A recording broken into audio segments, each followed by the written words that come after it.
Since it's back to school time, yes, I know I'm late uploading a video about back to school, but I wanted to talk about the time I learned how to drive a school bus.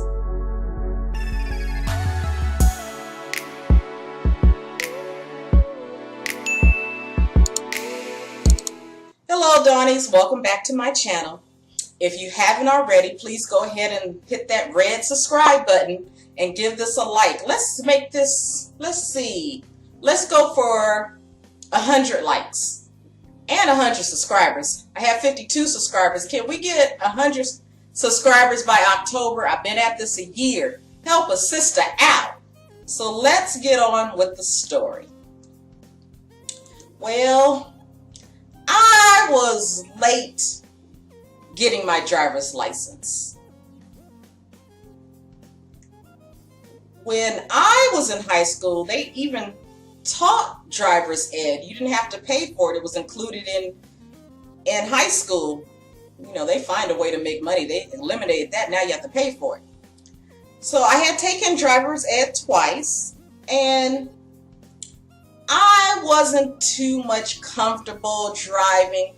Plus, growing up in LA, I was like, well, I really don't need to drive because the bus goes everywhere and most bus lines come every 10 minutes. So if you miss one, another one's coming, and the buses run 24 hours a day. So in my feeble teenage mind, I was like, I'm not going to worry about driving. Plus, I had friends that had cars, and, you know, I was like, I don't really need a driver's license right now. Truth be told, I was scared to drive. It wasn't until I got to college in that old, quiet, country, 1,900 people town, and in my mind, no civilization compared to LA. Yeah, when I first got pulled up to the school, I saw this white picket fence, and I was asleep on the way. And so when I woke up, I was like, where did they drop me off to? What kind of sugar wooga is this? This white picket fence and no civilization for miles. So while in school, my parents and grandparents would send me money. However, in order to cash it, I had to go 14 miles in town to be able to cash or pick up this money from either Wells Fargo's, MoneyGram, banks, whatever. Because there was no banks in that small town. Well, at the time, I don't remember seeing any banks. So what I would do, my friends who had cars, I would tell them if they take me into town, I will bribe them with a Subway sandwich. And the one guy who was like my best friend, we liked, well, I don't know if he liked it, but my favorite sandwich from Subway was seafood and crab. I was so disheartened when they discontinued that in 2006. Subway, I need you to bring back the seafood and crab. That was like the best sandwich, because I don't need to go to Subway. Everything else you guys have, I can make that on my own. Anyway, I digress as usual. So being in that small town between the 4 and 5 years I was there, and, you know, bribing people with sandwiches to take me into town to be able to just feel some form of civilization. Once I got out of college, I was like, okay. Well, once I got out of college, I was in LA for 2 years, and then I ended up being near my grandparents because my grandmother was sick, and every now and then my grandfather needed a relief. So therefore, I ended up in another small town. I don't remember the population of that town at the time. But however, they only had one bus that circled around the lake. And then they had a bus that would take you into civilization. But that bus didn't run on Sundays to take you to civilization. So yes, I was like, okay, I need a car. However, I need to learn how to drive. Oh, snap. I forgot to say, when I was in that country town, I had family members that lived out there, and I was asking them to teach me how to drive, and they were like, well, you're going to have to learn how to drive a tractor first. I'm a city girl. I don't know anything about a tractor, and you want me to get on this big old tractor to learn how to drive? I don't think so. Okay, so back to California. So I'm like, okay, I really need to learn how to drive because this bus runs, I think it was an hour and a half. Like if I had to go to work, I would be at work an hour earlier or be 30 minutes late. So that was incentive. I need to learn how to drive. So my uncle tried to teach me how to drive, but he had a manual stick shift. You don't do that. I think I stripped some gears. That's not good. My grandfather tried to teach me how to drive, but he said I had a lead foot, so I guess I made him nervous. So my father ended up teaching me how to drive, and I did well. I passed my test, and cool, I can drive now and buy a car. So I think I was a driver for about a week or two. Then I got this bright idea. Now that I know how to drive, I'm going to apply to be a school bus driver. And the thing about the school bus driving, their hours were cool. It was like, I think you work 4 hours in the morning and 4 hours in the afternoon or something. It was something to that effect, or 2 hours in the morning, 2 hours in the afternoon. I don't remember. All I know, at least the middle of the day, I could take the opportunity to go to dance class because you guys all know that my favorite thing was dancing at the time. So I was thinking, oh, yes, this will be the perfect job. I can have some money, work on my dancing skill, and everything's fine. And plus, you don't have to work on the weekends. So, it was cool. I was cool with learning all about the bus driving California laws and things like that. And one of the things that I did take away from learning how to drive a bus is how to check all the parts of a vehicle before you get in the car. Like checking the tires, checking the air pressure in the tires, checking the brakes, windshield wipers, checking all the holes in the engine. There was, seeing how fast the pressure of the brakes would work if you had to stop at a dime.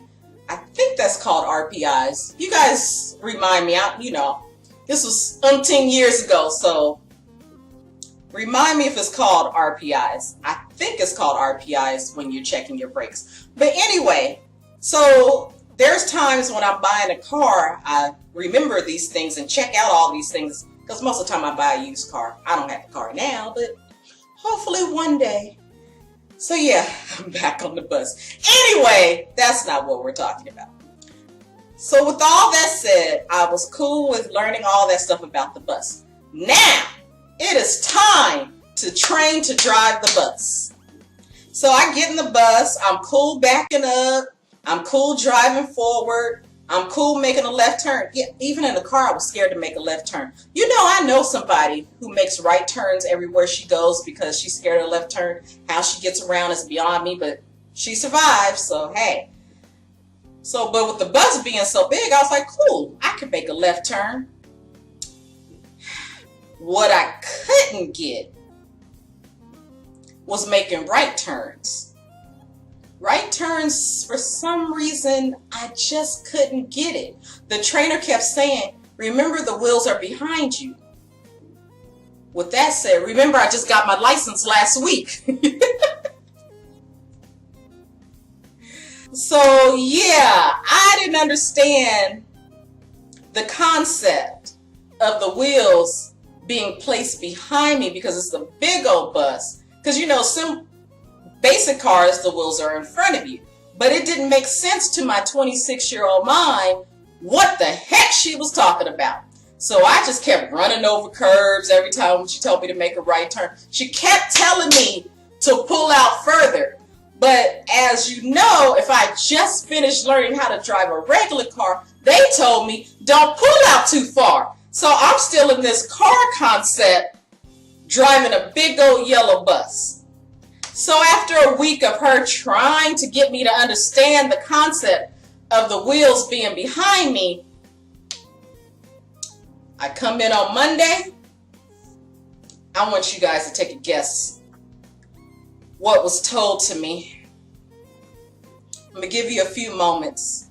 I need you guys to write in the comments section what you think was told to me that Monday after that week of riding over curbs when making a right-hand turn in the big giant yellow bus.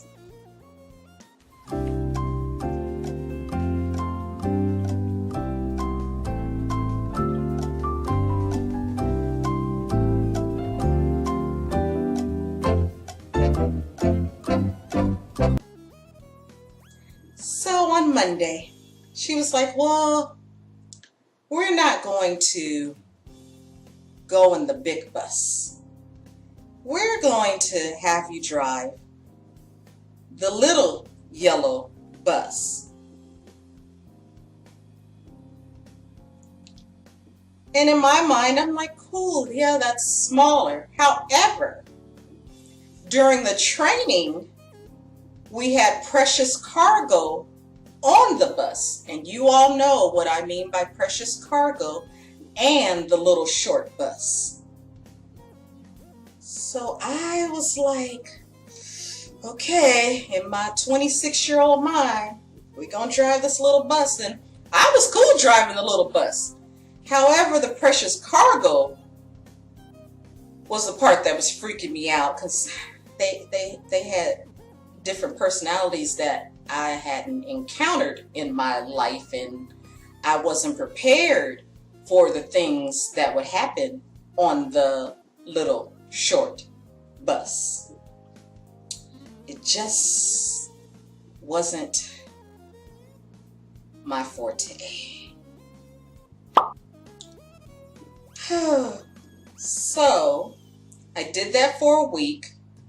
There was a weekend I was going to LA to meet the guy with no legs that left me with the music, left me for the music.